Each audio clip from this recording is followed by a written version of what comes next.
Hey guys, tonight we're heading out onto the wild, windswept grasslands of Central Asia.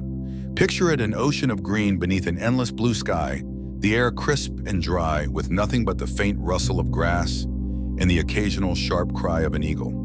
You lie on your back in the tall steppe grass, watching clouds drift lazily past when a distant thrum reaches your ears. At first it's so faint you wonder if you imagined it, but soon the sound grows a rhythmic pounding faster and louder until it seems to shake the earth beneath you. You sit up. There on the horizon, galloping toward you in a blur of dust and hooves, comes a lone horseman. He leans low over his mount, urging it forward, cloak streaming behind him like a banner. And that, my friend, is your first glimpse of the Mongol Postal System, a network that once stitched together the largest contiguous land empire in history. You probably won't survive trying to outrun one of their couriers. They were trained to ride faster and farther than nearly anyone else on Earth. But lucky for us tonight, we're only following in their hoof prints from the comfort of our beds. So before you get comfortable, take a moment to like the video and subscribe, but only if you genuinely enjoy what I do here. And hey, I'd love to know where you're listening from and what time it is. They're posted in the comments below. Now dim the lights, maybe turn on a fan for that soft background hum, and let's ease into tonight's journey together. You push aside the grass and begin walking across the steppe. The land stretches endlessly in all directions. There are no roads, no fences, only subtle paths worn by centuries of hooves and feet. Under your boots lies a world once ruled by a people who mastered both horse and message, the Mongols. Genghis Khan, the founding father of the Mongol Empire, understood a simple truth: to control an empire that stretched thousands of miles across deserts, mountains, and rivers, you needed more than soldiers, you needed communication. And so the yam was born. Imagine an ancient postal system where a letter from the Khan could travel over 200 miles in a single day, passed from one rider to the next across a vast relay of stations. This wasn't just about speed, it was about survival. In a world where battles, betrayals, and alliances shifted like desert sands, a delayed message could cost an army or a throne. Historians still argue whether the yam was modeled after earlier systems such as the Persian courier networks or Chinese imperial relays, or whether it was an entirely Mongol innovation. What is clear is that Genghis elevated it to an unparalleled level of efficiency and scale. You crest a gentle hill. Ahead, the land dips into a shallow valley where a small wooden structure stands. Smoke curls from its chimney, tethered horses graze nearby. You've stumbled upon a yam station, one of the beating hearts of this ancient network. As you approach, a rider thunders in from the east. His horse, slick with sweat, skids to a halt. Stable hands rush forward, taking the tired steed and offering the courier a fresh mount. The exchange takes mere minutes. The rider barely dismounts, slapping a leather pouch into a waiting hand before swinging onto the next horse. And just like that, he's off again, hooves hammering the earth message, racing westward. You watch mesmerized. Each station was spaced roughly 25 to 40 kilometers apart, the distance a horse could gallop at full speed before needing rest. At its height, the yam boasted thousands of such posts across the empire, manned by dedicated staff and supplied with food, horses, and shelter. As night falls, you're invited inside. The interior is simple but warm. Thick felt rugs cover the floor, and dried meats and curd await weary riders. You sip a steaming bowl of arog, fermented Murray's milk, its sharp tang unfamiliar but oddly comforting. A grizzled station master leans in, eyes twinkling. Through a translator, he explains that each courier carried a paisa, a metal tablet stamped with the Khan's seal. It granted the bearer free passage and demanded obedience from all subjects. With it, a messenger could requisition horses, supplies, and even shelter from nobles and commoners alike. Of course, this power came with risks. Abuse the paisa and you face severe punishment, sometimes even death. The network relied on discipline and trust as much as speed. As you drift off to sleep beside the glowing embers of the hearth, you wonder what message that rider carried tonight. A royal decree, news of a distant battle, or perhaps a whisper of betrayal meant for the Khan's ears alone. Outside, beneath a sky dusted with stars, the hooves of another courier drum softly into the distance, the pulse of an empire that never sleeps. You wake with the sunrise spilling golden light through the cracks in the wooden walls. The scent of horses and smoke fills the crisp morning air. Stretching, you step outside. The endless steppe shimmers beneath a vast cobalt sky. A gentle breeze carries whispers, not from voices, but from the unseen network pulsing across these lands. The yam is no ordinary postal route. It's a living artery, a whispering network connecting the Mongol Empire's farthest reaches. From the glittering palaces of Karakorum to the bustling markets of Samarkand, messages flow like blood through a body. Without this system, the empire would have fractured under its own weight. You begin walking west along one of the main Yam routes. There is no grand road here, just a well-worn track etched by thousands of hooves. A modern traveler might scoff at the lack of stone paving or milestones, but this simplicity was genius. The Mongols understood that flexibility mattered more than fixed paths.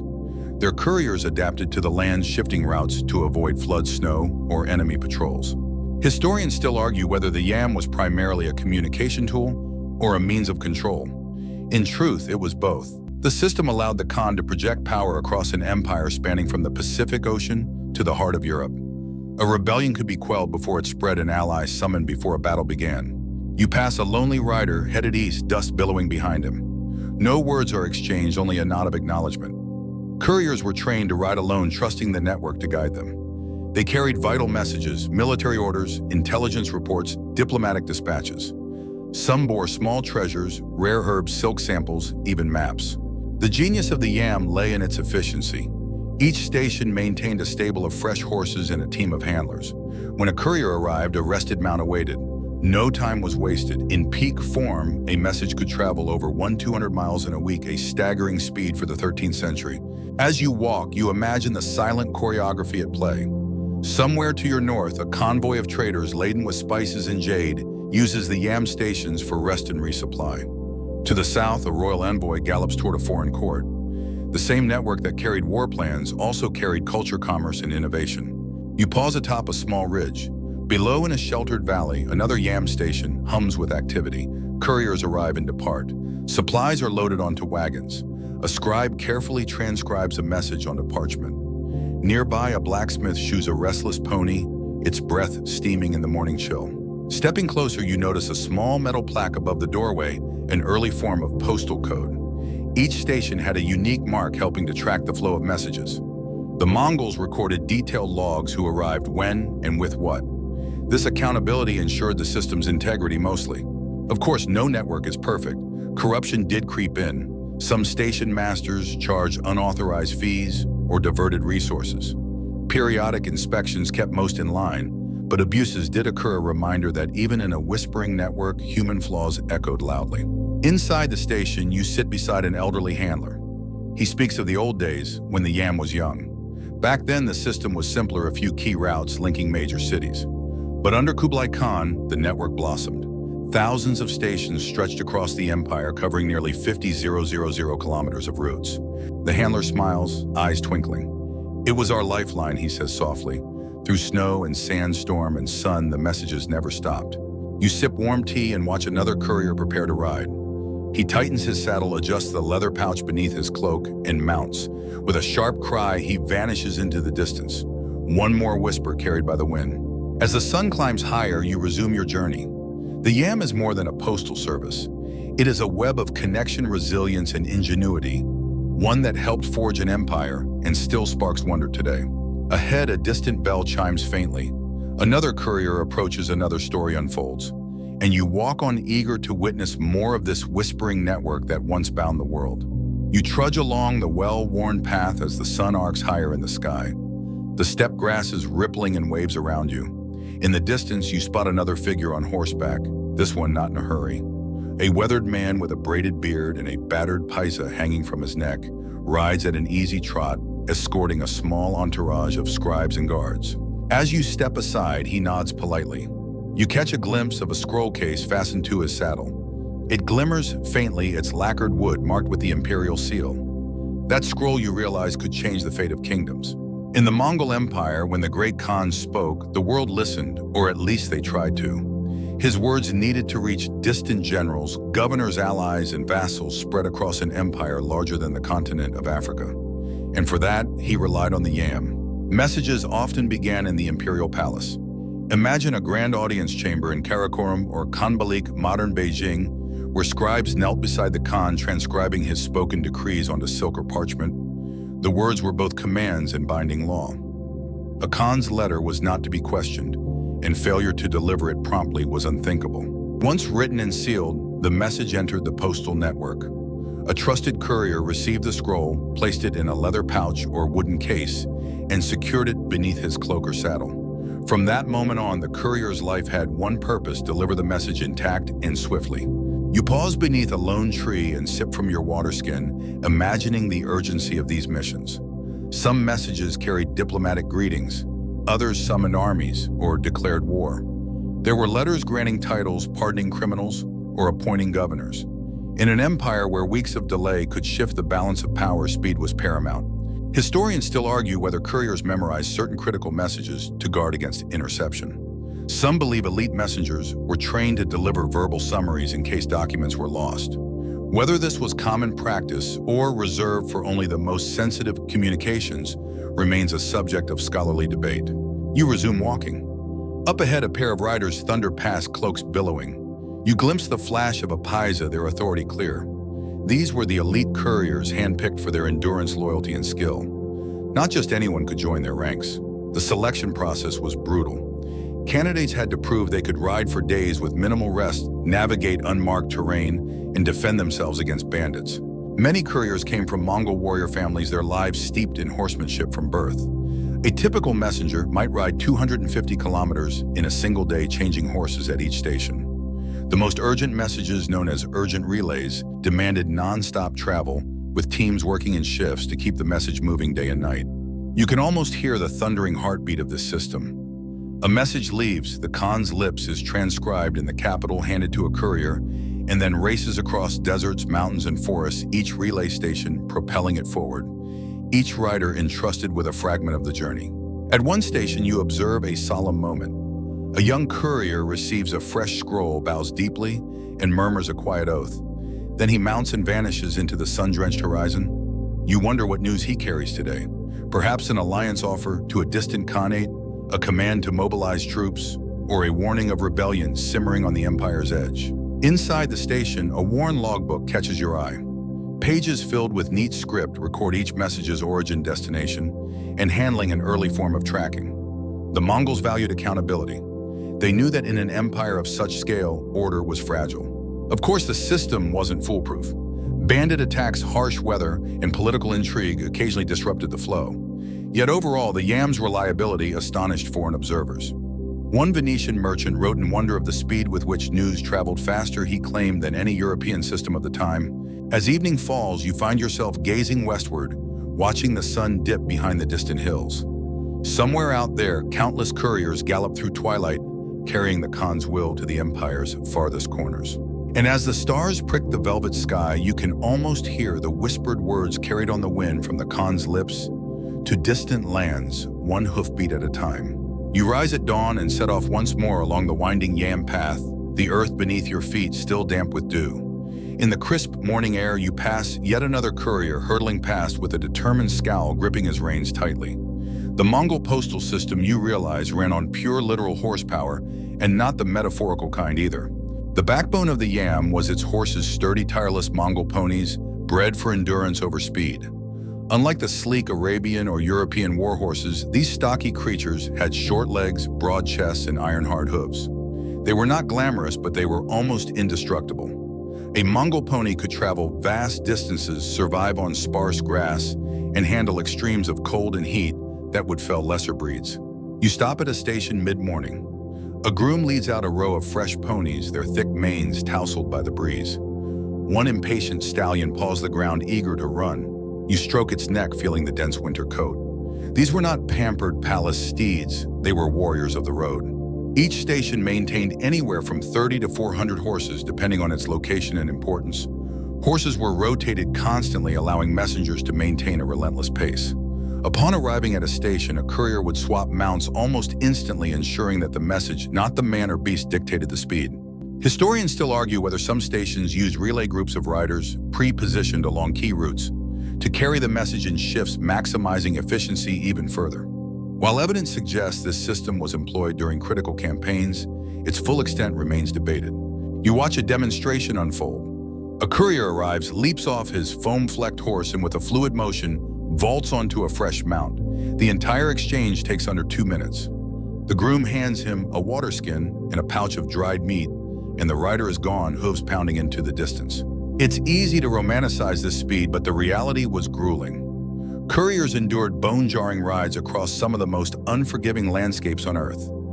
Deserts scorched them by day and froze them by night. Mountain passes tested both stamina and courage. Rivers swollen by spring melt threatened to sweep them away.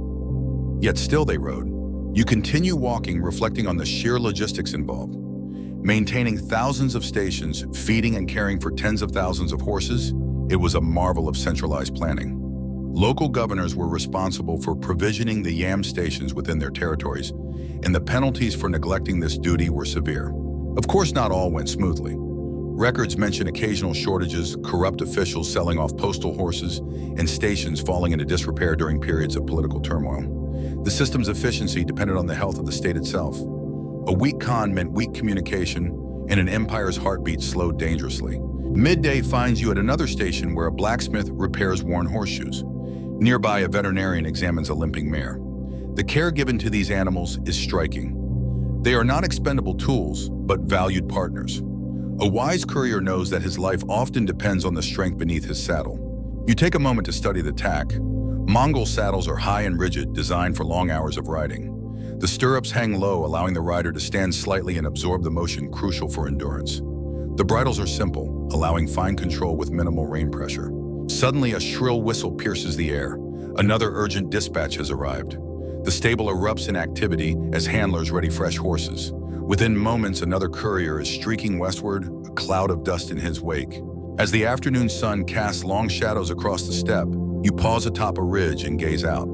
Here beneath the endless sky, horsepower is not a quaint measurement. It's a way of life.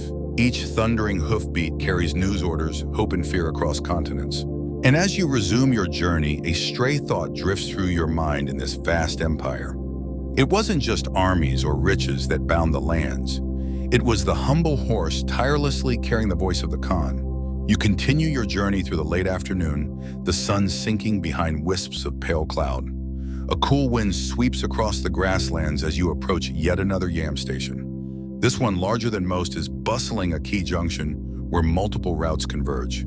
Inside, you find a small gathering around the station master's table. At the center of attention lies a gleaming object, a thin, rectangular metal tablet about the size of your palm, its surface etched with strange markings and the seal of the Great Khan. You lean in for a closer look.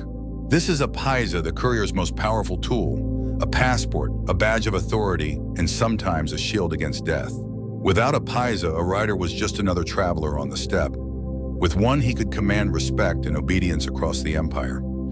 Every noble governor and commoner was required to honor its bearer, providing horses supplies, shelter, and safe passage. You run your fingers lightly over the cool metal. Paisas were made from various materials depending on rank: wood for minor officials, silver or gold for the elite. This one, you note, is silver marked with a phrase meaning, "By the power of the eternal blue sky and the Great Khan, obey this messenger." It's hard not to feel a shiver at those words. The Mongols took their sky god Tengri seriously, defying the will of the Khan, backed by the heavens, was no small matter. The station master explains that each paisa was registered, its privileges carefully recorded. While many were granted to couriers, others were issued to diplomats, merchants, and spies. Abuse of this power was harshly punished. More than one greedy merchant met a grim fate for misusing a paisa to extort free goods or services. Historians still argue whether paisas were first introduced by Genghis Khan himself or formalized later under Ogadai and Kublai. Some suggest earlier steppe cultures used similar tokens, but the Mongols undoubtedly elevated the practice to imperial scale. You sip tea as another courier arrives. He carries no scroll today, only a small velvet pouch. From it, he withdraws a gold paisa, presenting it with both hands. The station master bows slightly and orders his best horses prepared. Within minutes, the rider is off again, vanishing into the gathering dusk. You can't help but marvel at the efficiency this system enabled. Without the yam and the paisa coordinating an empire, this vast would have been impossible. The Khan's orders might have taken months or years to reach the frontiers. Instead, thanks to these tokens and the iron discipline of the couriers, messages flowed like water across mountains and deserts. Of course, the paisa was not infallible. Bandits still roamed the steppe, and a courier caught unawares could lose both message and life. Some paisas were stolen and forged, leading to periodic crackdowns. Inspections and a detailed registry helped curb such abuses, but the danger was ever present. As night falls, you find yourself seated near the hearth, listening to an old courier recount tales of the road. He speaks of narrow escapes, an ambush in the Altai Mountains, a river crossing where ice broke beneath his horse, a desperate dash across the Gobi, pursued by enemy scouts. Through it all, the paisa remained his constant companion. More than once it bought him a meal or a bed in a wary village. In one tale, it even saved his life when a suspicious lord hesitated to offer shelter until he saw the gleaming badge of imperial will. You lie awake that night staring at the flickering shadows on the ceiling. The paisa represents more than mere privilege. It is a symbol of connection, a thread binding the empire's vast and varied peoples. Through steppe and city, through friend and stranger, it whispers, "The Khan is watching." The Khan's word rides with me.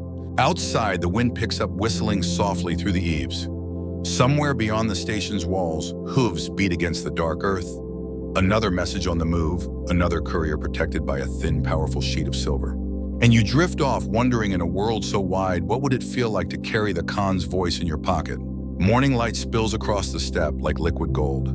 You stir from your bedroll inside the yam station, blinking at the pale sky above. A distant sound, rhythmic, deliberate, draws you outside. There they are. A small squad of couriers rides in formation across the horizon, their silhouettes sharp against the dawn. You watch them approach their ponies, moving with tireless energy, hooves beating a steady pulse against the earth. These are the riders of the endless horizon, the lifeblood of the Mongol Postal System. Without them, the yam would be nothing more than empty stations and unsent scrolls. You walk alongside as the riders dismount. Dust swirls around them. Their faces are tanned and weathered from years on the road. They move with quiet purpose, unsaddling their tired horses, checking gear, refilling water skins. There is no wasted motion. These are professionals. One of them, a wiry man with sharp eyes and a neatly braided beard, notices your curiosity. With a nod, he gestures for you to sit beside him as he oils a leather harness. First time watching the riders, he asks with a sly smile. You nod. He chuckles. It's not a life for everyone. He explains that yam couriers train from a young age. Many came from clans renowned for horsemanship. By the time they joined the network, they could ride for days without rest, read the land like a map, and fight off attackers with bow blade or sheer cunning. Historians still argue whether couriers were given elite military training or selected purely for endurance and loyalty. Some chronicles describe them as warrior messengers. Others suggest their skills were more practical. The truth likely varied across time and region. Regardless, the dangers were real. The courier squats beside the fire, eyes distant. I've outrun bandits, swum swollen rivers, crossed deserts where the air burned your lungs and the sand stripped your skin. He shrugs. You ride because the Khan commands it. You survive because you must. Another rider, younger and more talkative, joins in. He describes the yam's hierarchy, senior couriers known as Avrag-led teams, and handled the most sensitive messages. Junior riders or yisun worked the shorter, more routine routes, proving themselves worthy of greater trust. The camaraderie among them is palpable. On the road, they ride alone, but at each station, they share meals, stories, and warnings. The steppe teaches hard lessons a storm can kill as surely as an arrow. Information saves lives. You observe their gear. Lightweight saddles and hardened leather saddlebags keep weight down. Weapons curved, sabers, composite bows are always within reach. A clever innovation catches your eye, stirrup hooks designed to hold a courier's feet in place during sleep, allowing brief moments of rest while riding at a steady pace. The older courier grins. You learn to nap in the saddle, not always by choice. By mid-morning, the riders prepare to depart. Fresh horses await, sleek and restless. One by one, they mount paisas, flashing against their cloaks. The leader raises a hand. Ride fast, ride true. And then they are off, a blur of motion across the vast plain. The thunder of hooves fades into the distance, swallowed by wind and sky. You stand there long after they vanish, struck by a simple truth. These men, and occasionally women, were the invisible force holding an empire together. They were the veins through which its lifeblood flowed. Without them, no command would reach its mark, no alliance would hold, no warning would arrive in time. They were more than couriers. They were the voice of the Khan, racing toward distant lands, one hoofbeat at a time. As you shoulder your pack and continue your journey, you glance back at the empty path. The horizon stretches endlessly before you, and somewhere out there the riders gallop on, unseen but always moving. You follow the path as it winds through a narrow valley, the steppe giving way to clusters of willow and birch. The air grows cooler, scented with wild mint, in the faint tang of horses. Around a bend, a yam station emerges larger than most you've seen. Its timber walls stand solid against the wind banners fluttering overhead. Nearby, smoke curls from chimneys and voices drift on the breeze. Laughter a shouted order, the low murmur of conversation. You've arrived at one of the great hubs of the postal system. Crossing the courtyard, you step through the gates. Inside, life bustles. Stable boys dart between stalls, tending to sleek Mongol ponies. Blacksmiths hammer out fresh horseshoes in a rhythmic chorus. Couriers rest beneath awnings, sipping broth and mending gear. A grizzled station master, robes cinched with a leather belt, greets you with a nod. He offers a tour and you gladly accept. The heart of the station is its stables. Here, row upon row of horses await their turn on the road. Each has a number branded on its flank, part of a meticulous tracking system. Every station kept detailed ledgers of its horses, ensuring accountability. Woe to the handler who allowed a prized courier mount to go missing. Historians still argue whether these ledgers were enforced uniformly across the empire. Some records suggest laxity in remote regions, while others point to near military discipline. Whatever the truth, at this station, order reigns. You watch as a courier arrives, cloak streaked with dust. Without a word, handlers move into action, unsaddling the weary pony, inspecting its hooves, brushing sweat-matted hair.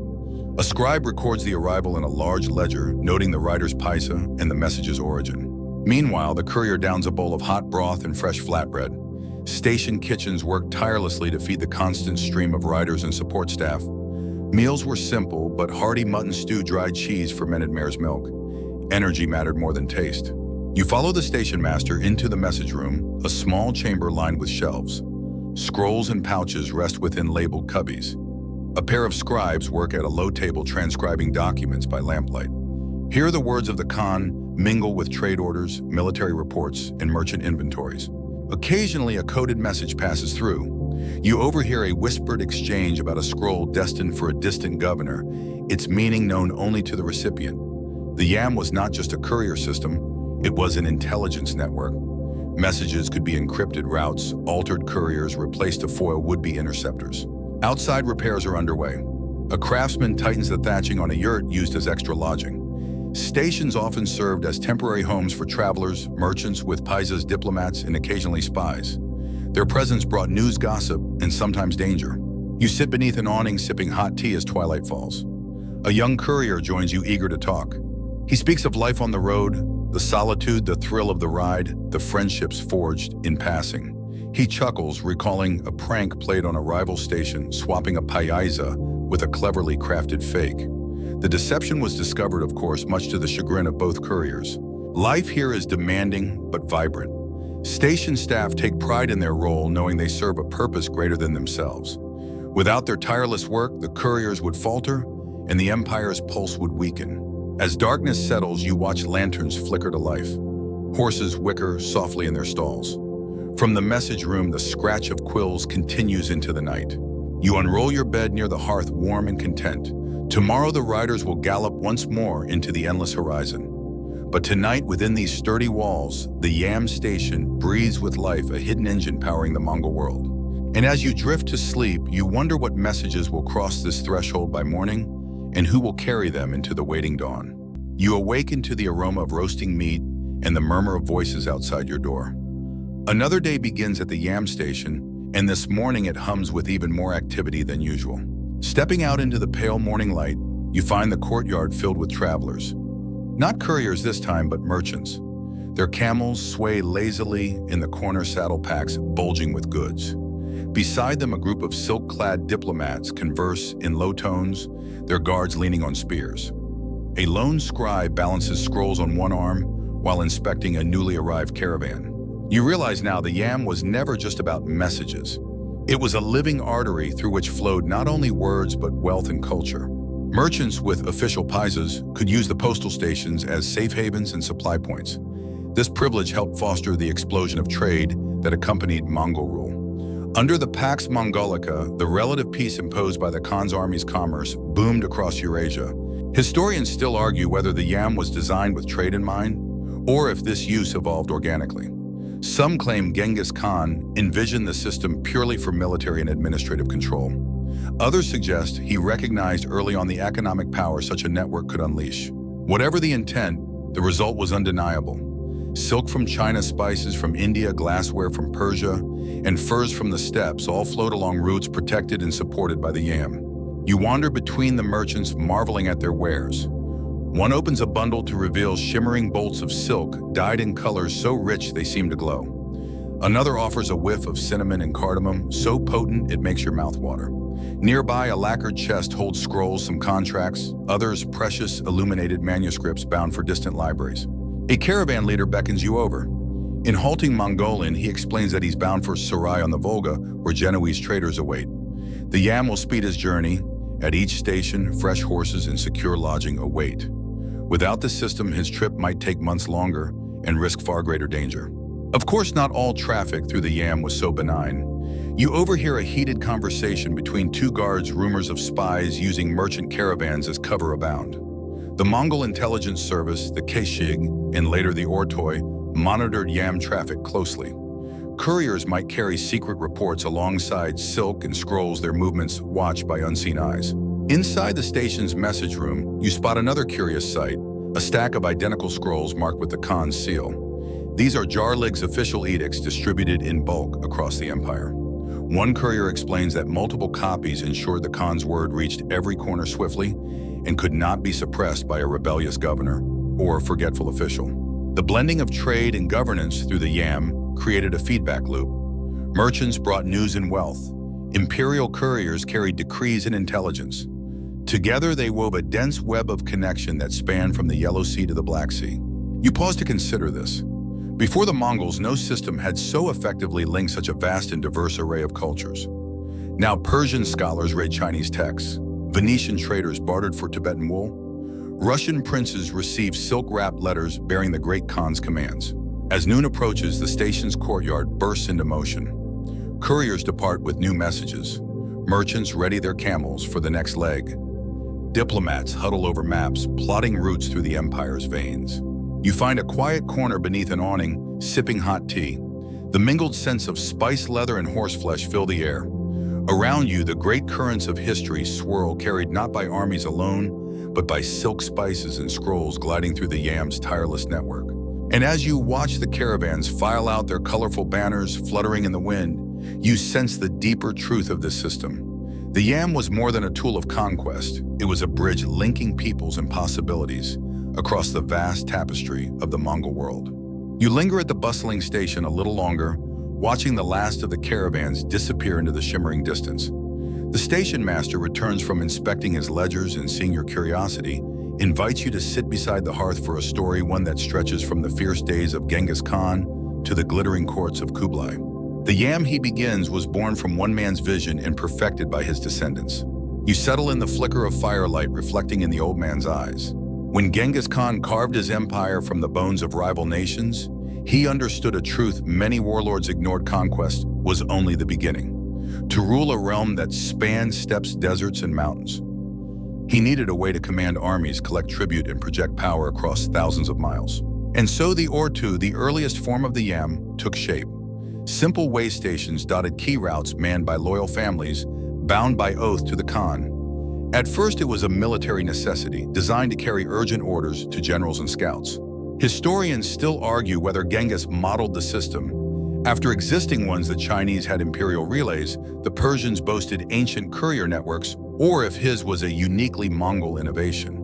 Most agree that while the concept wasn't new, the scale and efficiency Genghis achieved were unprecedented. You sip your tea as the station master continues.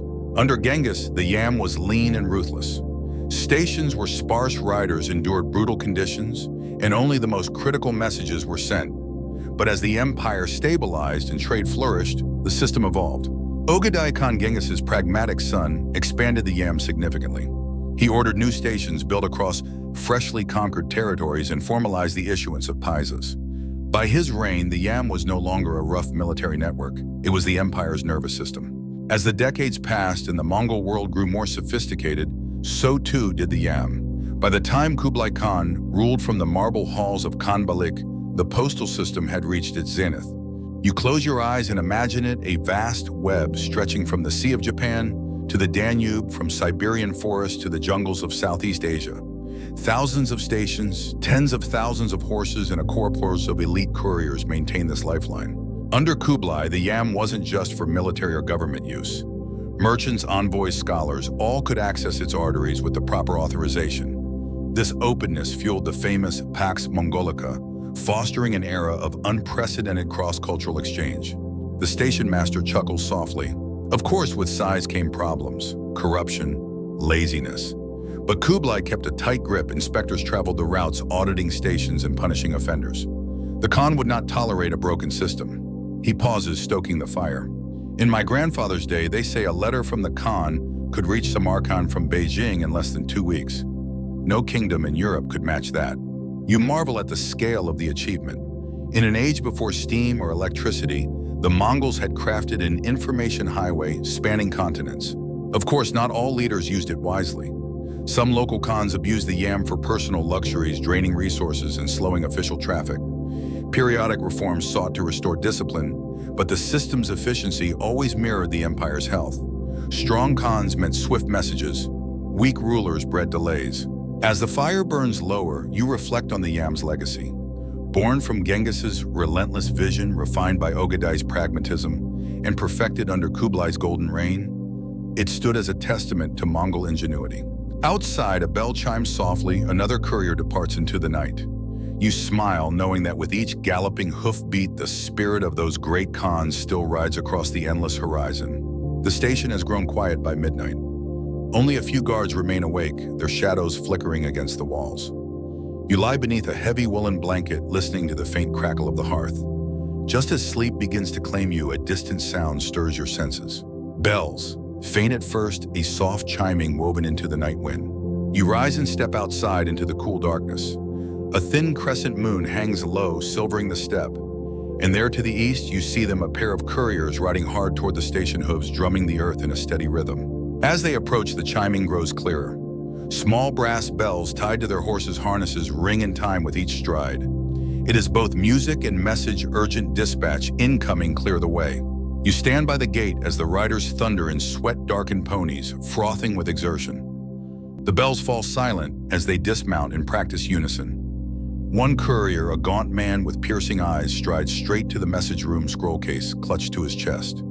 The other tends to the horses, whispering soft words as he unbuckles saddles and checks for injuries. The bells, you learn, serve a dual purpose. By day, they announce the courier's approach, a warning to station staff to ready fresh mounts. By night, they ensure safe passage through darkened waypoints or across crowded markets where a speeding rider might otherwise be missed. Historians still argue whether the bell tradition began under Genghis or evolved later. Some claim it was a practical solution to nighttime travel. Others suggest it carried symbolic weight, a herald of imperial authority racing through the land. You follow one courier into the message room. By lamplight, he hands the sealed scroll to the station scribe, who records its receipt with brisk efficiency. The rider accepts a bowl of broth but remains standing restless. The other joins him, wiping sweat from his brow. Their conversation is brief clip details about river crossings, bandit sightings, and weather ahead. Every scrap of information matters when lives and messages depend on the road. As they speak, the bells hang from nearby hooks, silent for now. You run a finger along one cool metal, its surface worn by years of use. Such a small object, yet it carries the voice of the Khan across empires. Not every courier used bells. For stealth missions, the chimes were removed to ensure silence. But for official high-priority messages, their song was a command no subject could ignore. Make way. The empire rides. By dawn, the couriers are gone again, bells jingling faintly as they vanish into the pink-streaked horizon. You watch them go, awed by the life they lead, days and nights blurred into one long ride, the only constant a song of bells and hooves. Later that morning, a grizzled handler shares an old saying, "When the bells ring at midnight, the steppe itself holds its breath." He smiles knowingly. And when they stop, we listen for news of life or war. You leave the station with those words echoing in your mind. Across rivers and deserts, through forest and mountain pass, the song of bells and hooves binds the Mongol world. And as long as it rings, the empire remains alive. You resume your trek beneath a sun that hangs low and pale in the sky, the chill of morning, giving way to dry warmth. The path stretches ahead, empty, but for the faint traces of hoof prints pressed into the hardened earth. The further you go, the more you realize this is not just a network for messages. The Yam carries secrets as surely as it carries scrolls. At the next station, tucked against the shoulder of a rocky outcrop, the air hums with quiet tension. Fewer merchants linger here. The station staff speak in hushed tones. You sense that this is a place where not all messages are recorded in the ledger. You find a corner table in the mess hall and listen. A grizzled courier leans in, voice low. Not all who ride the Yam wear the Khan's colors openly. Some carry words meant for shadows. It dawns on you the Yam doubled as an intelligence network. While its primary role was swift communication, it also enabled the great Khan to weave a web of eyes and ears across the empire. Historians still argue whether this system arose organically or was designed from the start.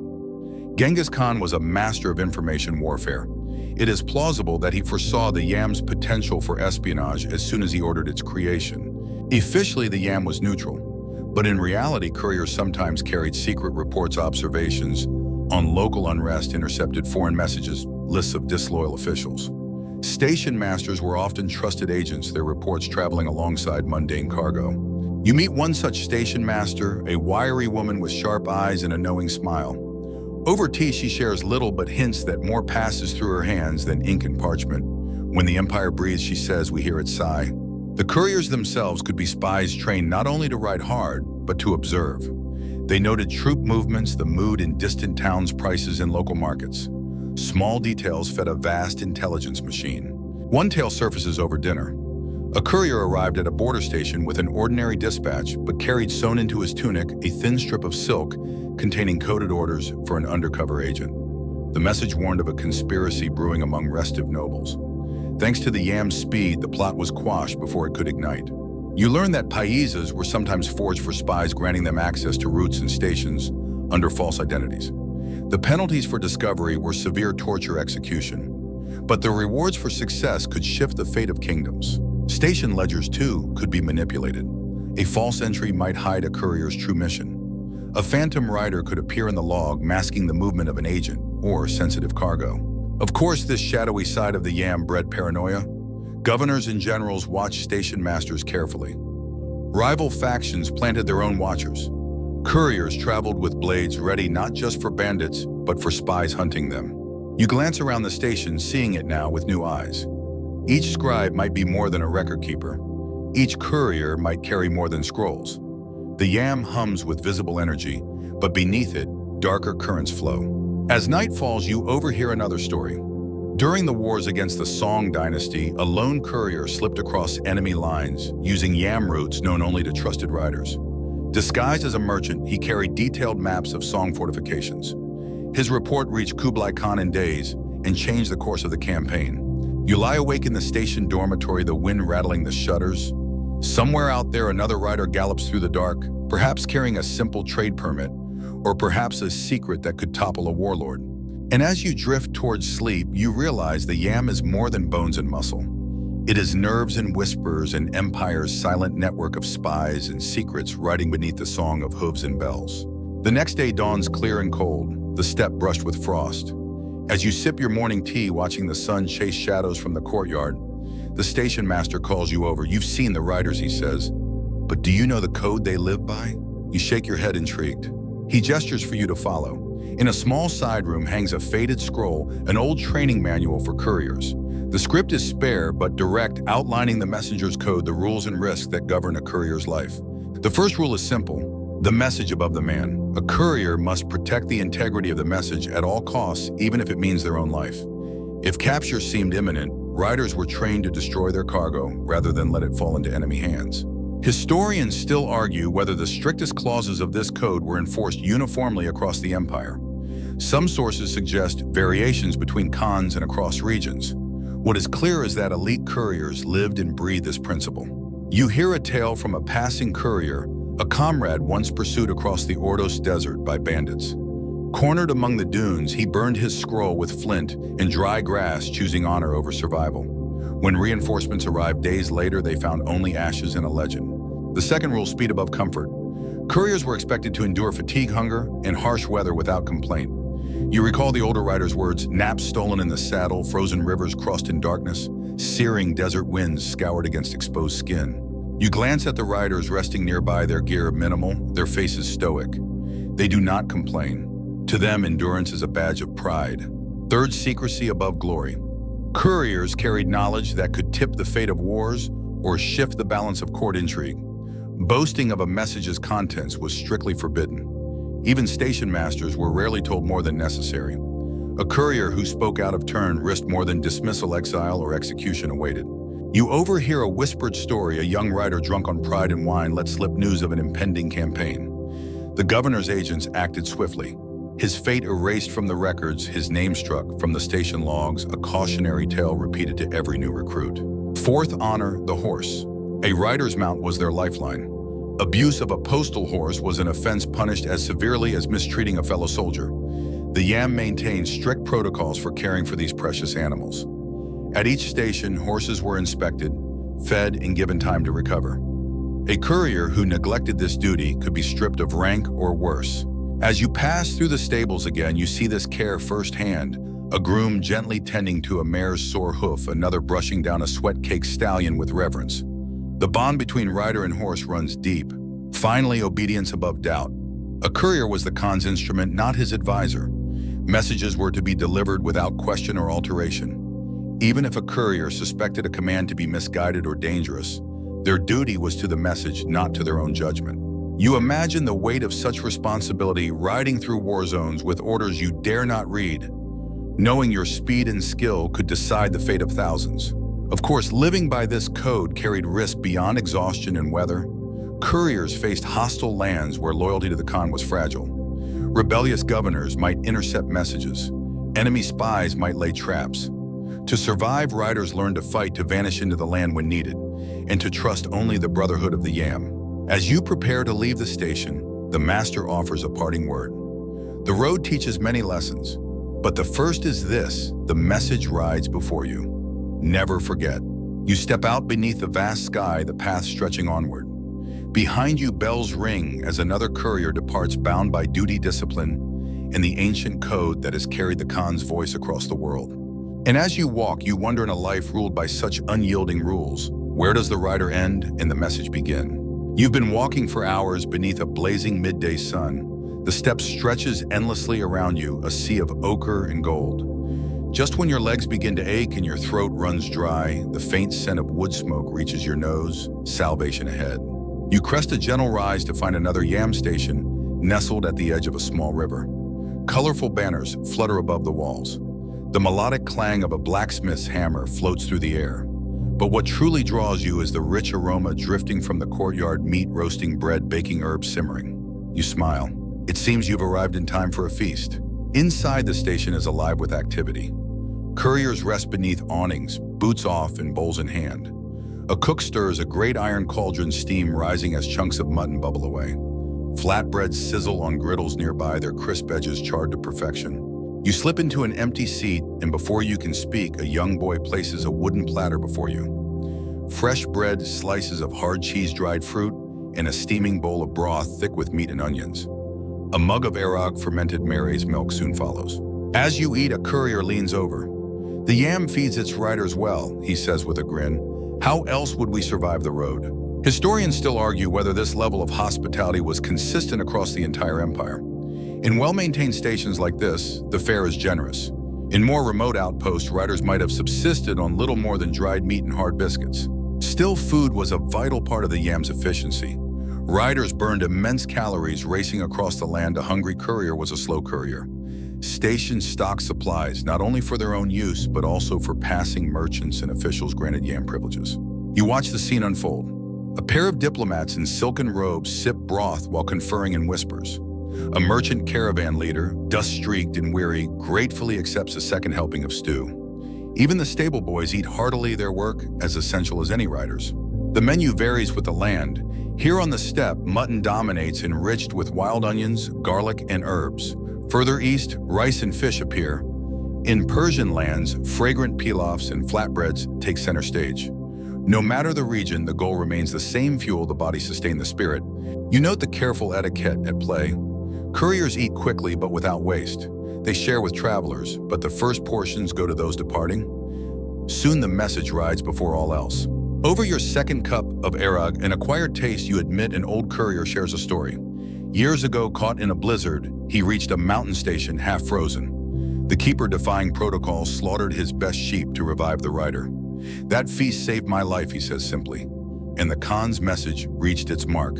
The tale reminds you beneath the yam's discipline lies humanity. Station keepers cook stable hands. They form the unseen web that supports the riders. Their loyalty and labor ensure that messages fly as swiftly as hooves allow. As the meal winds down, a courier stands and stretches, buckling on his gear. The cook hands him a small pouch dried meat, cheese, and flatbread for the road. No feast is without a parting gift. You rise to leave stomach full, spirit renewed. The station master claps you on the shoulder.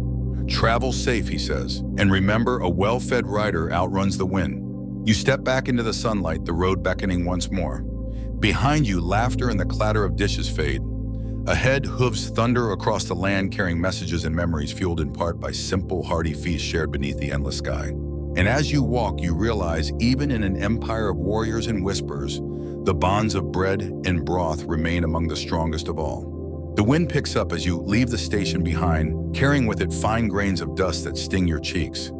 The path winds westward now, threading through a drier, harsher stretch of the steppe. The horizon blurs beneath a hazy sky and the air tastes faintly of salt and sand. A lone rider passes you, face wrapped in a cloth against the rising wind. His pony moves steadily, its ears flicking nervously. You fall into step behind him, curiosity overcoming weariness. After a few miles, the rider pulls up beside a weathered stone marker. He gestures for you to rest beneath its scant shadow. Over a shared flask of water, he introduces himself, Batur, a courier bound for the desert station at Karanarin. You've chosen an ill time to walk this path, he says with a dry chuckle. The sandstorm season comes early. You glance skyward. The light dims subtly, clouds gathering with unsettling speed. The wind's song grows shriller. Batur explains that the yam riders face not just distance, but the wrath of nature itself. Storms on the steppe could strip the flesh from a man's bones. Snowdrifts swallowed entire stations. Floods rendered river crossings lethal. And then there was the sand. Historians still argue whether the yam adapted routes seasonally to avoid such perils. Some sources suggest alternate paths were mapped meticulously. Others claim the riders relied on instinct and experience. What is certain, they rode on regardless. As the first grains whip past your eyes, Batur swiftly prepares. He dons protective goggles of leather and slitted bone, wraps his mount's head with cloth, and secures his saddle tighter than before.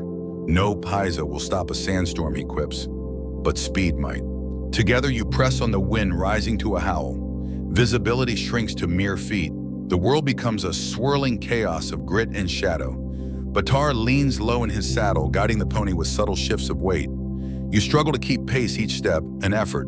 The storm peaks, a living wall of sand. Yet through it, the courier rides undeterred. His voice carries back to, you know the land, trust the horse, never fight the wind flow with it. For hours you stagger forward, the sun a dim memory behind the murk. When the storm finally breaks, you collapse beneath a dry outcrop, lungs burning. Batur dismounts calmly, brushing sand from his cloak. His scroll case remains sealed untouched. The message endures. Over a sparse meal of dried meat and hard bread, he shares more. Once caught in a mountain blizzard, he lost 3 fingers to frostbite. Another time he swam a flooded river, clutching a paisa between his teeth, scrolls wrapped in oiled silk. The Khan's word must ride, he says simply. Storm or sand, it makes no difference. You marvel at the resilience such a life demands. Riders learn to read the clouds as well as any map to sense shifts in wind and river, to trust their ponies when vision failed. Many died along the way. Their names, if recorded at all, live only in the whispered tales of stations and camps. As dusk falls, you reach the next station, its wooden walls half buried in drifting sand. The garrison greets Batur with cheers, recognizing a brother who survived yet another trial. You're ushered inside, given water and bread, as grateful eyes meet yours. That night, as you drift to sleep on a sand-scoured mat, the wind still keens outside. And you understand now why the yam's riders earn such reverence, not for their speed alone, but for their refusal to yield no matter the storm. Somewhere beyond the walls, hooves beat once more against the hardened earth. The message rides on through storm and sand, through every fury the land can conjure. You awaken to the pale light of dawn filtering through cracks in the station wall. The sandstorm has passed, leaving the steppe hushed and eerily still. Batar has already gone, another message racing ahead, but you remain behind, lingering to listen to the tales of the riders gathered around the morning fire. Their faces are weathered hands, scarred eyes sharp. Over bowls of steaming millet porridge, they speak of the lands the Yam crosses, not merely open plains, but every terrain the empire knows. If a message must ride, no river, mountain, or desert can stand in its way. A grizzled courier leans forward. "I have ridden ice," he says softly, "and I have swum fire." You raise an eyebrow. "Frozen rivers," he explains, "are highways in winter. We race across them faster than on land." Another rider chuckles. "If the ice holds." Laughter ripples around the circle, gallows humor shared among those who know the risks. Historians still argue whether the Yam maintained specialized winter routes. Some evidence suggests certain paths were deliberately shifted to frozen rivers, turning peril into advantage. But with the ice came danger. Crackling beneath the hooves, hidden fractures waiting to swallow rider and mount alike. You hear a tale of one such crossing, a courier bound for Karakoram carrying a royal marriage contract. Forced to cross a semi-frozen river at dawn, he tied his scrolls high, loosened his stirrups, and urged his pony forward. Midway, the ice gave way. Horse and rider plunged into freezing water. Through sheer will and a good deal of luck, he emerged on the far bank, scrolls intact. The wedding, you learn with a smile, proceeded as planned. But rivers were only part of the challenge. Another writer speaks of the Gobi, an endless sea of stone and sand. Their stations lay far apart, water was scarce, and heat shimmered like a living thing. Horses faltered quickly. Couriers learned to ration both water and strength. One woman, her voice low and steady, tells of a summer run through the Gobi. Her skin-blistered lips, cracked hooves sinking into treacherous dunes. At the final station, she collapsed from exhaustion, her message still clutched in her fist. "We do not fail," she says simply. "We ride." You glance at the battered saddles, the worn but lovingly cared for tack. Riders adapt their gear for each land, thick felt for frozen steppes, light leather for the desert. Horses too are chosen for resilience, sturdy steppe ponies for plains and cold, leaner, faster mounts for desert runs. Even mountains cannot halt the Yam. Riders describe the Altai Pass as narrow paths clinging to sheer cliffs, where one misstep means death. Snow blinds, avalanches threaten, yet couriers ride on. Some stations high in the mountains are stocked months in advance, their supplies hauled by mule and yak against the coming winter. As you listen, the sheer scope of the network becomes clear. From the frozen forests of Siberia to the rain-drenched jungles of Indochina, from the Caspian shores to the Tibetan plateaus, the Yam crosses them all. One young courier sums it up with a grin. "If the Khan wills it, we will ride through sky itself." Of course, not every ride ends in triumph. Some messages are lost to storm, to treachery, to the indifferent cruelty of the land. Yet for each failure, 10 more succeed. The Yam's endurance lies not in perfection, but in persistence. By mid-morning, you step outside. The air is cool and clear. Ahead, a caravan prepares to depart for the Silk Road cities. Beside them, a lone courier mounts a fresh pony, adjusting the straps of his scroll case. You catch his eye, a nod, a shared understanding. He rides off toward the horizon, hooves striking sparks from frost-hardened earth. Behind him lie frozen rivers and desert dunes alike, conquered for now by grit, skill, and the unyielding will of the riders. And as you watch him vanish into the endless land, you feel it once more, the pulse of the Yam, riding ever onward, undeterred by ice, sand, or stone. The next station you reach is one of particular significance. Larger than most, fortified with stone as well as timber, it serves not only as a rest stop, but as a regional Yam headquarters, a place where routes converge, riders swap news, and the empire's pulse can be felt most clearly. As you step through the bustling courtyard, your eye catches something unusual in the main hall, an enormous painted map covering nearly an entire wall. You pause, mesmerized. Before you stretches a depiction of the Mongol Empire in all its sprawling might, a great patchwork of lands stitched together by fine red lines. Those lines, you quickly realize, are the Yam roots, the veins through which the empire breathes. A scribe notices your interest and beckons you closer. "The imperial network," he says proudly, "drawn by the Khan's order, updated every season." You study the map. It is staggering in scope. From Karakoram routes radiate like the spokes of a wheel westward to Samarkand and Tabriz, south to Delhi, east to Khanbalik, north to Novgorod. Dozens of side paths branch from each main line, linking even the smallest outpost to the imperial heart. Historians still argue whether such master maps were common or confined to major Yam hubs. Some accounts describe portable route charts carried by senior couriers or governors.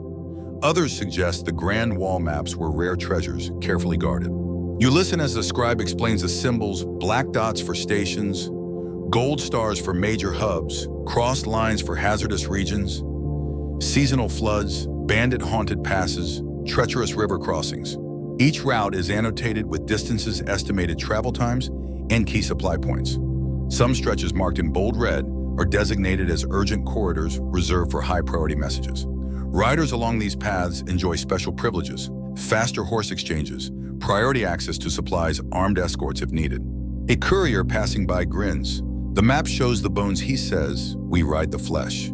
You glance at the smaller scrolls stacked nearby, updated route logs and traffic reports. The Yam is not static. As borders shift, wars erupt, or new towns rise, the network flexes and adapts. Maintaining such a living system across a landmass this vast requires constant vigilance. You marvel at the logistics: thousands of horses and riders, tens of thousands of support staff, countless scrolls and ledgers, all moving in concert across deserts, rivers, mountains, and plains. The scribe taps a distant route on the map. That line, he says softly, once carried news of the Khan's victory at Baghdad. The riders reached Tabriz in 9 days. No king in Europe could match such speed. Of course, speed depended on the map's accuracy and human endurance. Even the best routes could be blocked by storm or war. Alternate paths, known only to seasoned riders and trusted station masters, formed a shadow network beneath the visible one. You hear of couriers who memorize entire segments of the empire, able to reroute instinctively when danger looms. One legendary rider, they say, once crossed from Samarkand to the Caspian coast in half the usual time by forging a new path through an uncharted mountain pass. As evening falls, you linger before the map. Its red lines seem almost alive, pulsing with unseen energy. You imagine messages racing along them, orders to armies, trade pacts, warnings of revolt, invitations to distant courts. The empire itself seems to hum through this network. Without it, the Mongol world would fragment its vast territories, isolated and vulnerable. With it, the Khan's will flies faster than armies can march, binding cities and tribes into a single formidable whole. A final thought strikes you, though drawn by human hands. This map is more than parchment and ink. It is a testament to ambition, the dream of a ruler who sought not only to conquer the world, but to connect it. As you turn away, bells jingle faintly in the courtyard. Another rider departs, a living line on the empire's great map, another pulse in the unending flow of the Yam. You leave the grand station with the map still vivid in your mind. The red lines seem to pulse beneath your feet as you walk. Each step forward feels like tracing one of those routes yourself, a tiny part of the imperial machine. Not far along the road, you fall into step beside a young courier named Temmelin. She rides a sleek, dappled pony and carries a sealed case at her hip. Over the miles, conversation eases between you. Her current mission, she explains, is a simple one, or so it seems. She carries freshly issued jar ligs from the Khan official edicts, destined for several provincial governors. Stamped with the Great Seal, she says, tapping the case with reverence. The words may be written by a scribe, but the stamp makes them law. You sense the weight in her voice. In the Mongol Empire, the written word was powerful, but the seal of the Khan transformed ink into command. Historians still argue whether the seals used in the Yam system were uniform or varied by region. Some records suggest a centralized system of official seals controlled from the capital. Others hint that trusted governors wielded their own secondary stamps for local matters. What is beyond debate is that the seal tamga represented authority beyond question. To present an unstamped message was to invite skepticism or outright dismissal. To carry one bearing the Khan's mark was to embody imperial will itself. As you walk, Temmelin shares stories of what such messages could mean. A single stamped order might command an army to march, a governor to change the tax code, or a noble to present tribute. Other times it meant death orders of execution, sealed and swift.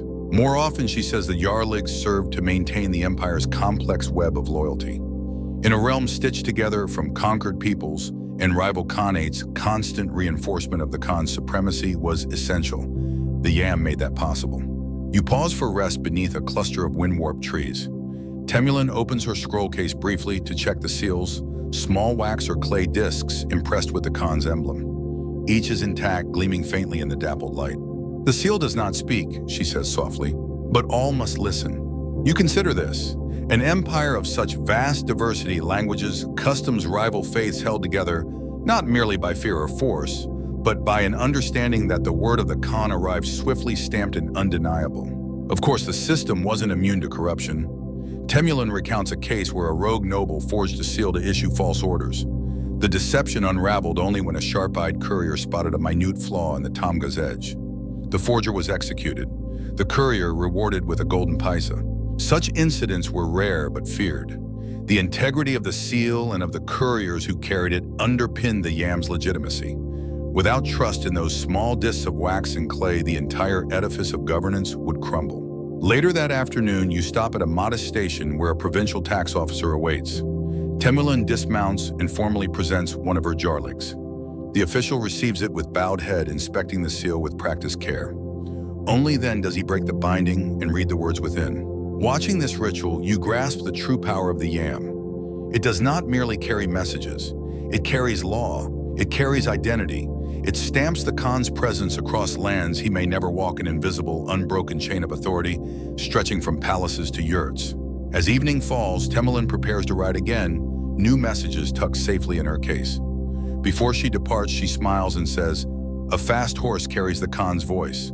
A faithful rider carries his power."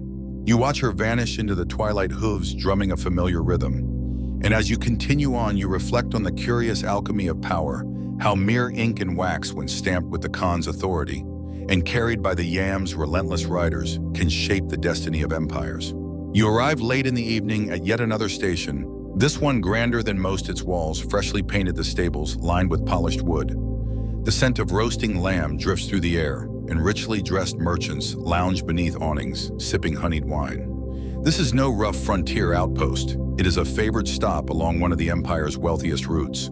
As you settle in, a station steward explains with a wry smile, the yam brings more than messages. It brings privilege and sometimes temptation. You soon see what he means. The Mongol Postal System, though built on speed and duty, inevitably accrued layers of luxury and perks, some official, some less so. High-ranking couriers and those bearing the most critical messages traveled with near-royal treatment. Their paisas opened every door. Governors competed to host them, lavishly offering the finest food, softest beds, and swiftest horses eager to curry imperial favor.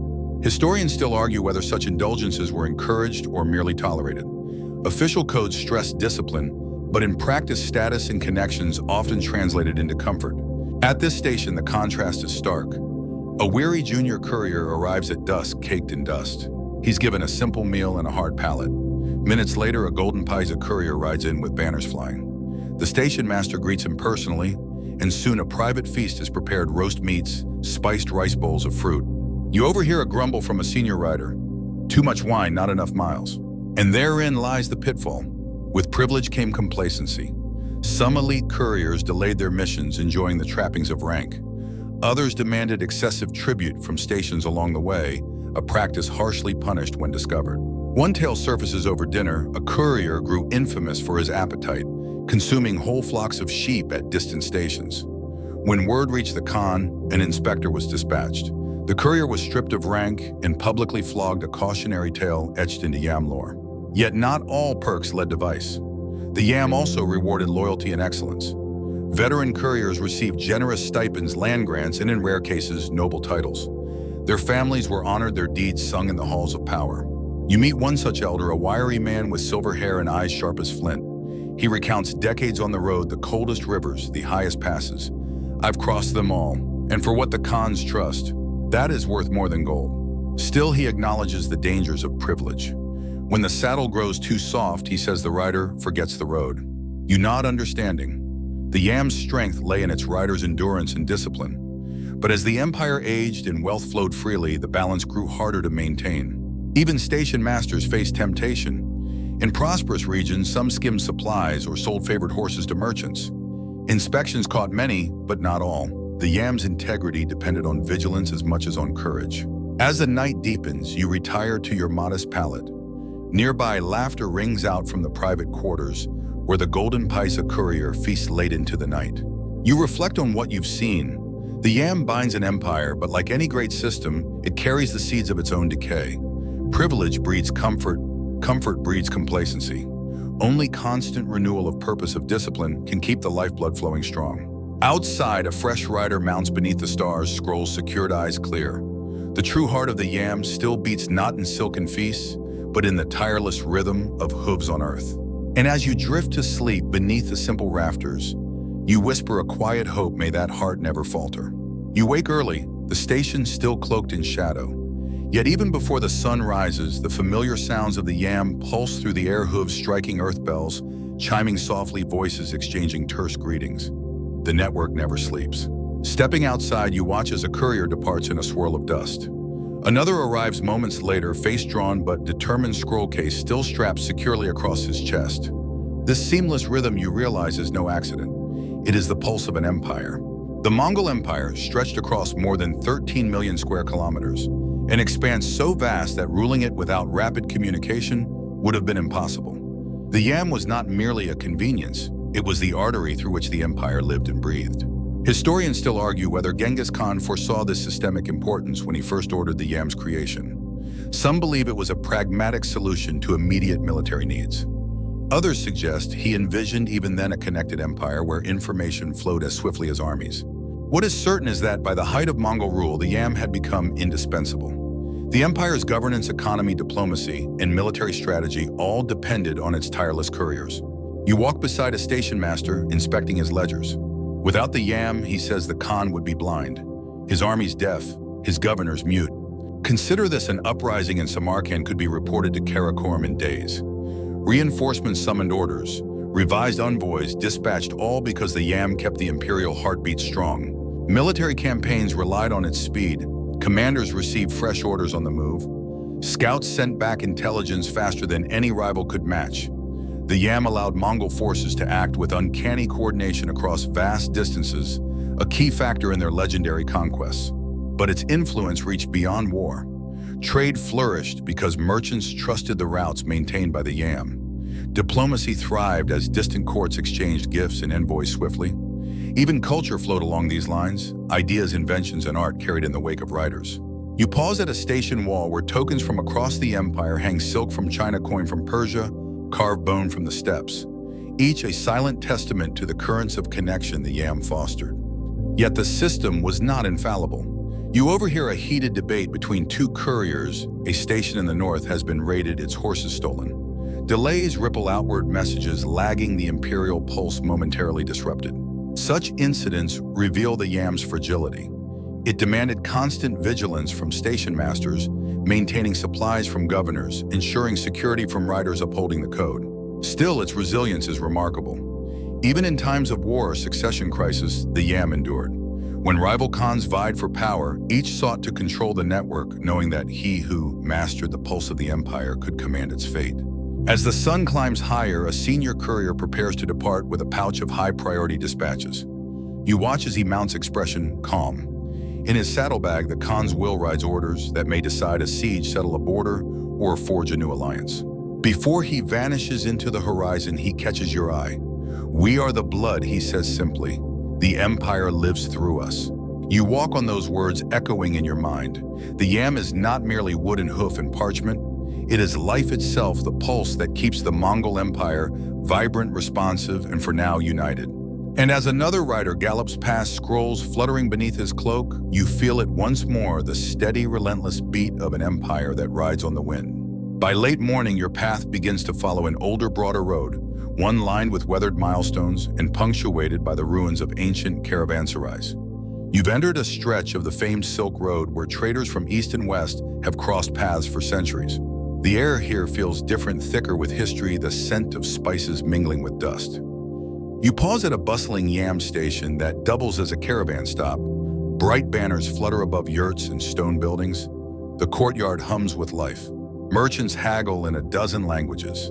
Silk bolts shimmer in the sun next to heaps of saffron and cinnamon jade amulets, carved ivory, Persian glassware, even Venetian beads. And weaving through it all are the couriers, the lifeblood of both empire and commerce. Historians still argue whether the Mongols consciously designed the yam to bolster Silk Road trade, or if this synergy arose naturally from the network's efficiency. Regardless, its impact was profound. The yam didn't merely serve the empire, it revitalized the arteries of Eurasian exchange. You watch as a merchant from Samarkand receives an imperial travel pass from the station master, granting him yam privileges. With this, he and his goods can move swiftly along protected routes, resting at stations, drawing fresh horses, and avoiding the worst dangers of the road. Such access wasn't free. Merchants paid fees, offered tribute, or struck bargains with local governors. Yet the advantages were immense. A journey that once took months could now be completed in weeks. Perishable goods arrived fresher. News of market trends traveled faster than competitors could react. You sip tea beneath an awning and listen as traders swap stories. One tells of a rare dye from India reaching Khan Balik in record time, securing a fortune. Another boasts of spices that outpaced rival shipments thanks to a clever courier's shortcut. Yet the yam carried more than material wealth. Along its routes flowed knowledge and culture. Chinese innovations, paper printing, gunpowder spread westward. Persian astronomical charts reached Mongol courts. Buddhist teachings traveled alongside Islamic scholarship. The empire became a vast exchange of ideas, fueled by the relentless rhythm of couriers and caravans. You overhear a scholar discussing a new treatise from Baghdad, carried by yam courier to Karakorum. Without this network, he muses, we would be islands of ignorance. Now we are continents of learning. Of course, the system wasn't without flaws. Corruption sometimes granted yam privileges to unworthy traders, clogging routes. Banditry remained a threat, though the Khan's patrols kept most major paths secure. And political shifts could turn friendly stations hostile overnight. But overall, the yam's presence transformed the Silk Road. Where once distance bred isolation, now the empire's pulse connected markets and mines across thousands of miles. As afternoon shadows lengthen, a grand caravan prepares to depart. Bells jingle on camel harnesses, banners snap in the wind. Among them ride couriers bearing both goods and news, merchants with messages for distant partners, scribes with reports for far-off lords. You watch them vanish into the shimmering horizon, realizing that every step they take echoes the vision of Genghis Khan, a world not only conquered, but connected. Later, as you continue on foot, you reflect on the legacy of this network. The yam's roads became Silk Road lifelines, its stations centers of cultural fusion. In every woven tapestry, every new idea, every whispered tale that crosses continents, you can hear the faint thunder of hooves and the chime of courier bells. And as another rider gallops past scroll case gleaming in the sun, you smile. The empire's pulse rides still, its echoes woven into the very fabric of the Silk Road. Dawn breaks, spilling soft light across the steppe, and you awaken to the sound of hooves clattering against packed earth. The station is stirring, couriers preparing to ride, stable hands readying horses, scribes gathering scrolls. Today you shadow a courier named Batu, eager to glimpse the relentless rhythm of a day spent in service of the yam. Batu's morning begins before the sun fully rises. He pulls on weathered boots, checks his saddle, and secures his paisa, the emblem of authority that grants him passage across the empire. His horse, a sturdy Mongol pony, awaits patiently, breathing mist into the cold air. Historians still argue how regimented a courier's daily routine was.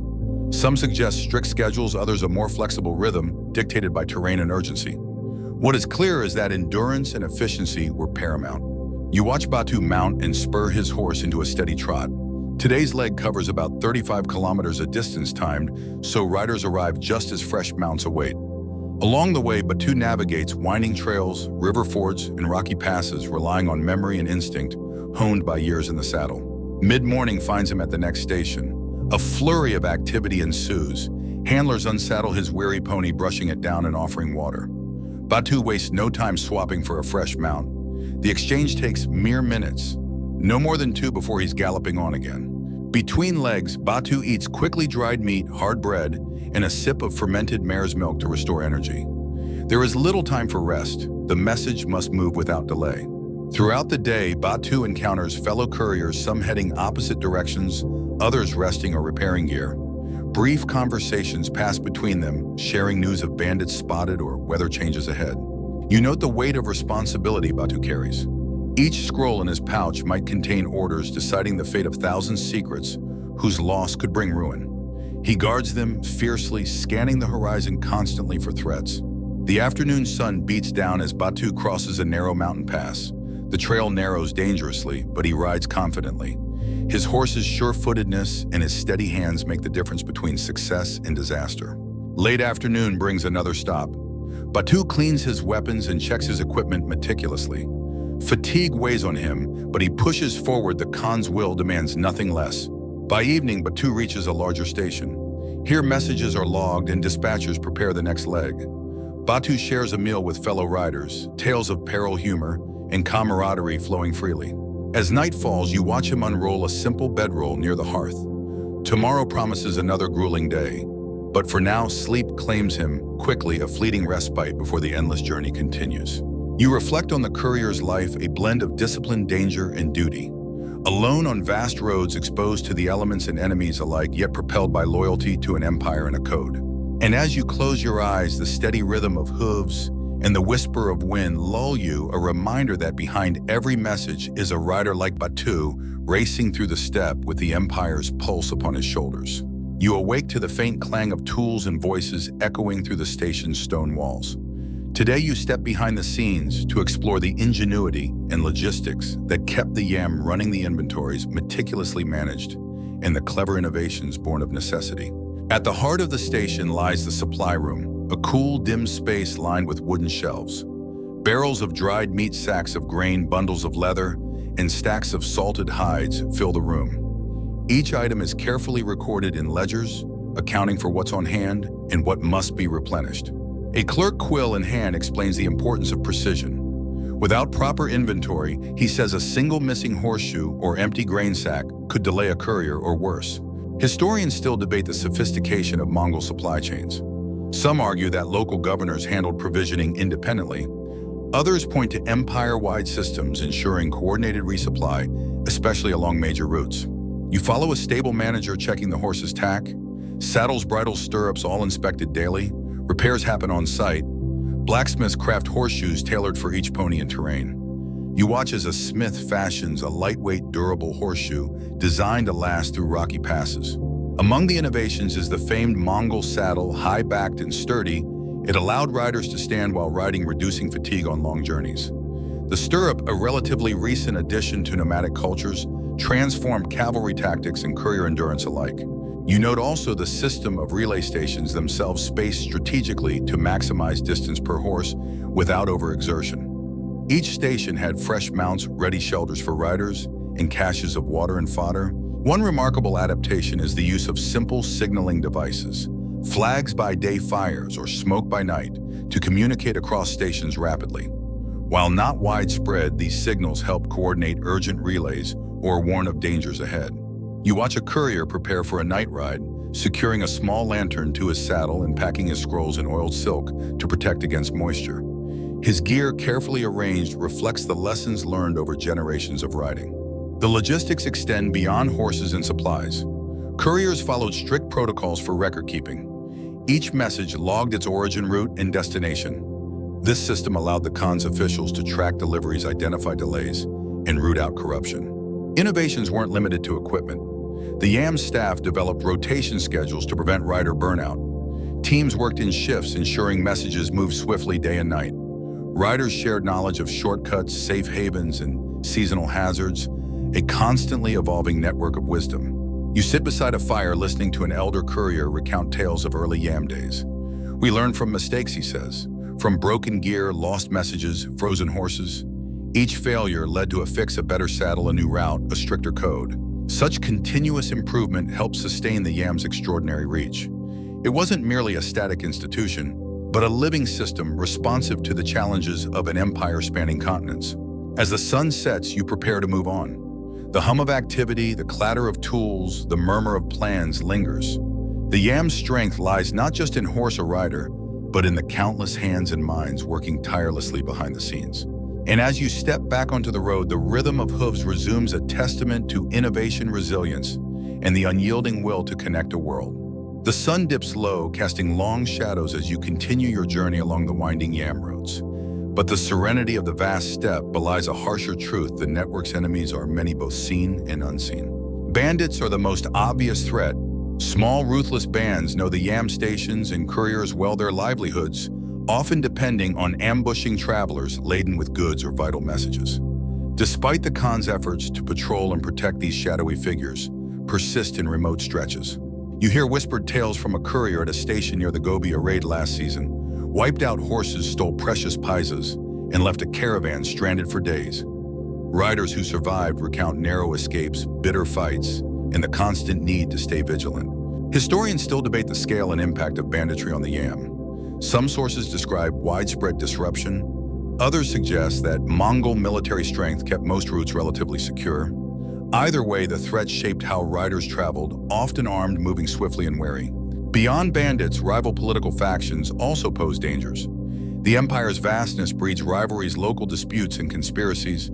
Governors jealous of Yam privileges might hinder riders, delay messages, or manipulate station resources to their advantage. A station master you meet shares a grim story. A courier intercepted by a jealous noble was detained for days, nearly losing a critical dispatch. Only intervention from the Khan's inspectors saved the message and the rider.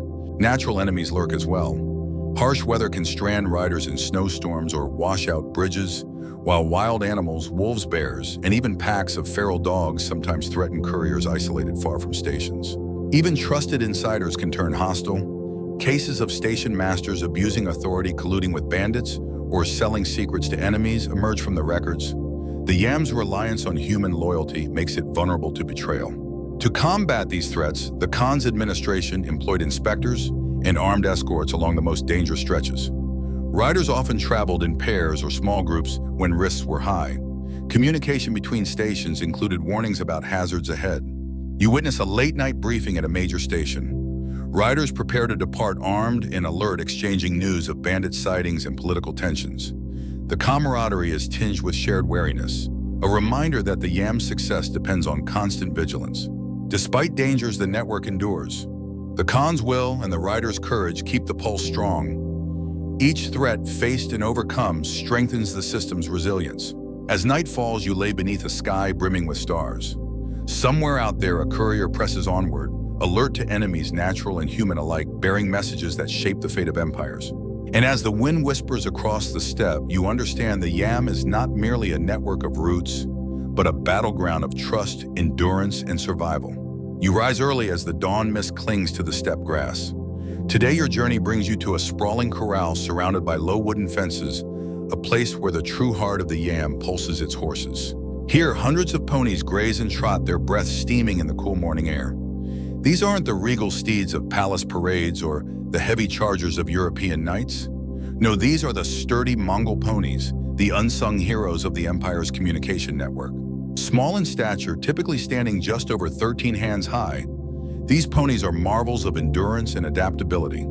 Their short legs and compact bodies belie an extraordinary capacity to cover vast distances over rugged terrain, consuming minimal forage along the way. Historians still debate the precise breeding practices, but what's clear is that the Mongols bred for resilience. These ponies could survive bitter winters, blistering summers, and everything in between, traits essential for the Yam's demands. You watch as a handler moves among the herd, gently checking teeth and hooves, selecting fresh mounts for the next riders. A blacksmith nearby fits tough iron horseshoes, designed specifically to withstand the rocky steppes and sandy deserts. One rider, a weather woman named Erdine, shares her bond with her pony. "He is my partner," she says, her voice soft. "We move as one. I trust his steps as I trust my own heart." The Mongol saddle, with its high cantle and pommel, provides both rider and pony with stability over long hours. Stirrup design evolved to allow riders to stand slightly, easing the weight on tired muscles. Lightweight tack keeps burden low, maximizing speed and endurance. You learn of special breeds used for different Yam tasks. Some ponies prized for speed race shorter relay legs, while heavier stock carried supplies or less urgent riders. Seasonal rotations ensured that no horse was overworked, preserving the herd's strength. The relationship between courier and pony is more than utilitarian. Many riders named their mounts, shared food, and cared for them as comrades in arms. A sick or injured pony could spell disaster. A healthy, willing steed meant the difference between success and failure. You hear stories of ponies galloping through storms, navigating mountain passes, and swimming swollen rivers, their riders leaning into the rhythms of their breaths and strides. Together, they embody the spirit of the Yam: endurance, speed, and unyielding will. As the sun rises higher, you watch a group of riders mount fresh ponies and thunder away across the plains. Dust clouds trail behind the steady beat of hooves, like a heartbeat felt deep in the earth. And as you continue your journey, you carry with you a newfound respect for the ponies. Tireless engines of empire whose strength and spirit carried the voice of the great Khan across the endless horizon. The sun sinks low, casting long shadows across the steppe as you approach a remote yam station nestled among windswept hills. The air carries a somber weight tonight, a hush that seems to settle over the bustling life you've come to expect. You soon learn why. Beneath the empire's gleaming exterior and the rhythmic pulse of horse hooves, the yam had a darker side, one woven with exploitation, fear, and tragedy. The system, while marvelously efficient, sometimes became an instrument of oppression. Harsh laws were delivered swiftly, punishing entire clans for the deeds of a few. Couriers, bound by their code, were forced to carry edicts of death, exile, or forced conscription. Historians still argue about the extent of the yam's role in enforcing the empire's harsher measures. Some sources speak of couriers witnessing brutal punishments or being ordered to deliver notices that doom families. Others hint at secret orders carried in darkness, designed to suppress dissent with ruthless efficiency. At this station, an elderly rider shares a grim tale. Once he carried an execution order for a rebellious noble. The message bore the Khan's seal, unchallengeable final. The rider's heart ached as he delivered the scroll, knowing lives would be lost that day. Corruption, too, cast shadows. Some station masters abused their authority, diverting supplies, accepting bribes, or selling paisas to the highest bidder. Such abuses weakened the system's integrity and sometimes endangered riders and messages alike. Banditry exploited these cracks. Fake paisas were forged to mask attacks, false messages sown to mislead generals or stir unrest. The empire's vastness made perfect control impossible. The yam also exacted a toll on the riders themselves. The relentless pace exposure to harsh elements and the psychological burden of their duties often left couriers physically broken and mentally scarred. There were few comforts and even fewer chances to rest. You recall a whispered legend of a rider who, overwhelmed by the cruelty he witnessed, disappeared into the wilderness, a ghost among the grasslands. Some say his spirit still rides, carrying burdens too heavy for the living. Yet even amid darkness, the yam was a lifeline. It carried justice as well as judgment orders for aid alongside commands for war. It was a tool, one wielded by men flawed and fallible. As night deepens, you sit beside a flickering fire. Shadows dance on the walls, echoing stories of light and dark, loyalty and betrayal. And you realize that the yam, like any great force, contains contradictions, the power to unite and the capacity to destroy, to inspire, and to intimidate. The empire rides on, but beneath the steady beat of hooves lies a complex tapestry of human triumph and tragedy. You awake to the distant murmur of foreign tongues carried on the breeze that sweeps across the yam station's courtyard. Traders, diplomats, and travelers from distant lands gather here, their accents and attire a vivid tapestry of the known world. The Mongol Postal System was no secret to outsiders. Its reputation traveled far and wide, inspiring awe and sometimes fear. You find a quiet spot and listen as a Venetian merchant recounts his journey along the yam. He marvels at the speed of the couriers, comparing it favorably to the slow messengers of European kingdoms. No squire or herald in Venice could match these riders, he says, eyes wide with admiration. The Khan's word flies swifter than any falcon. A Persian scholar sipping tea nearby adds his perspective. He praises the system's organization and discipline, noting how the yam facilitated the exchange of ideas and texts. Without these roads, he muses, our sciences and arts would remain isolated, stagnant. The empire's network is a conduit of knowledge. Historians still debate the accuracy and intent of such foreign accounts. Some view them as exaggerations or diplomatic flattery. Others find them valuable windows into the empire's impact on the broader world. You also overhear cautionary tales. An envoy from the Song dynasty describes the dangers couriers face, treacherous mountain passes, bandits, and political intrigue. Yet he acknowledges the impressive resilience and dedication of the riders. A Mongol official nearby chuckles, sharing a story of a European noble who underestimated the yam's reach, only to find his secret plans exposed by the swift messenger network. They say the empire's eyes are everywhere, he says with a grin. You watch as a Chinese envoy inspects a paisa, his fingers tracing the intricate seal. For him, the yam represents both the might and the mystery of Mongol rule, a symbol of centralized power that reshapes centuries-old boundaries. Later, a traveler from the Middle East offers insight into the yam's role in diplomacy. He explains how ambassadors relied on the network to deliver treaties and maintain alliances, often traveling protected and welcomed at stations that served as crossroads of culture and politics. The impressions of these foreigners reveal a complex legacy. To some, the yam is a marvel of efficiency and order. To others, a symbol of Mongol dominance and the relentless spread of empire. As dust settles, you stand beneath the vast sky, contemplating how this network shaped not just a continent, but the perceptions and experiences of countless peoples. The Yam rides beyond borders and languages, its echoes heard in foreign halls and distant lands, a testament to a world forever altered by the relentless march of couriers across the steppe. The morning sun rises over a landscape marked not only by beauty, but by signs of wear and neglect. As you approach a once bustling Yam station, the creak of a weathered gate and the overgrown path tell a tale of decline. The Mongol Empire, vast and powerful, was not immune to the ravages of time and turmoil. The very network that once pulsed with life, the Yam, began to falter as political strife, succession crises, and external pressures mounted. You enter the station courtyard to find fewer horses tethered and fewer riders bustling about. Supplies are scarce. The storehouses show signs of disrepair. The stable's wooden beams groan under the weight of neglect. Historians still argue the precise causes of the Yam's decline. Some blame internal power struggles that weaken central authority. Others cite economic strain warfare with emerging rivals, or the sheer difficulty of maintaining such an extensive system. Local governors, once eager to uphold the Yam, grew distant or even hostile. Corruption flourished unchecked. Stations skipped maintenance. Horses went unfed or were stolen. Riders faced longer waits and more dangerous routes. You meet a weary station master who admits the truth with a heavy sigh. "We do what we can," he says, "but the empire's heart is weakening. Without support, the Yam slows." The consequences ripple far beyond the station walls. Delays in messages breed confusion, mistrust, and missed opportunities. Military orders arrive too late. Trade caravans lack protection. Diplomats lose their status. You hear stories of couriers forced to ride exhausted horses to navigate unmarked or blocked paths to face bandits emboldened by the system's faltering reach. One rider recounts a near-fatal journey through snowbound passes where no fresh horses awaited. Another tells of a vital dispatch lost when a station was overrun during a border skirmish. Yet amid the decay, some parts of the network cling to life.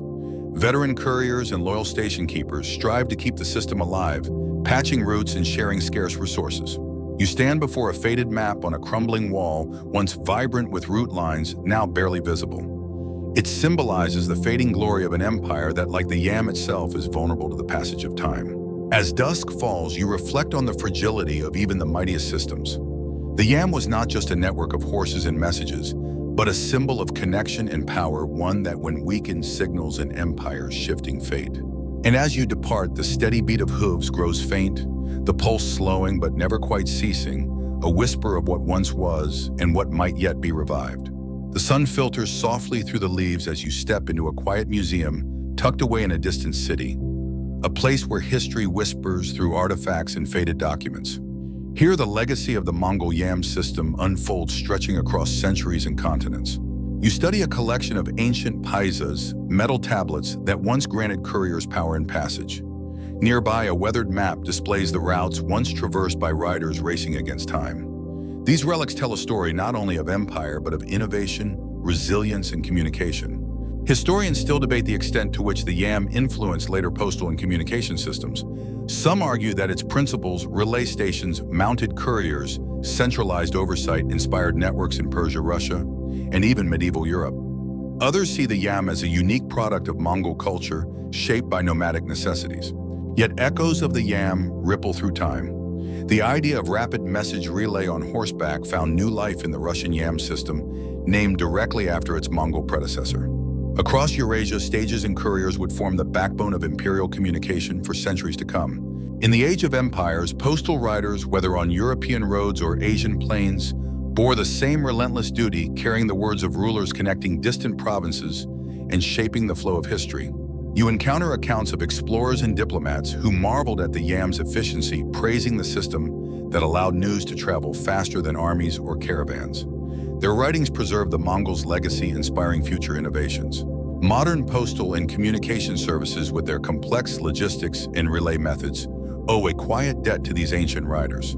Though technology has transformed how messages travel, the fundamental challenge remains how to bridge vast distances quickly and reliably. As you move through exhibits, you imagine the countless riders who shaped this legacy, their hoofbeats now silent, but their impact enduring. Outside, a gentle breeze stirs the trees, carrying the faintest echo of bells and hooves. The vast steppe may have quieted, but the spirit of the yam rides on alive in the history of communication and connection. You leave the museum with a sense of awe at the ingenuity of a people who centuries ago bridged worlds with nothing more than horses' resolve and a relentless drive to keep the empire's heart beating. And as you step back into the sunlight, you carry forward that legacy, a reminder that the greatest journeys begin with a single rider. The twilight deepens as you sit atop a gentle rise, gazing out over the vast expanse of the steppe. The sky stretches endlessly above, stars beginning to glitter faintly against the deepening blue. Somewhere far away, the steady beat of hooves echoes the pulse of couriers who ride still as they have for centuries across these lands. Though the great Mongol Empire has long since faded, its spirit lives on in tales and traditions. In villages scattered across Central Asia, stories of the yam's riders are whispered by firesides, passed down from elders to children. The riders themselves have become legend symbols of endurance, loyalty, and the unyielding will to connect a fractured world. Historians still debate how much of the yam's legacy survived beyond the empire's fall. Some argue that the system's remnants influenced later postal routes and communication methods in Russia, China, and the Middle East. Others believe its true strength was its moment in history, a fleeting marvel of human determination. Yet wherever you travel in the region, you find echoes of the rider's legacy. The hardy steppe ponies, bred for speed and endurance, the network of way stations, even the reverence for swift messengers, all bear the yam's imprint. Local festivals celebrate the riders' courage with races and reenactments honoring their feats. Nomads still speak of the sacred bond between horse and rider, recalling how those two together bridge vast distances against all odds. As night settles fully, a cool breeze rustles the grass, carrying the faintest sound, perhaps the distant jingle of bells or the soft clatter of hooves on earth. It is a reminder that though the empire has passed, the rider's spirit endures. You close your eyes and imagine one last gallop beneath the endless sky, a solitary rider racing through moonlit plains, the Khan's message clutched close. Against cold and darkness, danger and fatigue, the rider presses on, carrying the flame of connection. And in that moment, you understand the yam was never just a system of roads and horses. It was a living, breathing force, a network of hope, resilience, and unbreakable bonds. The riders ride on, and with them rides history itself. Night has fallen, completely draping the steppe in a velvet cloak sprinkled with stars.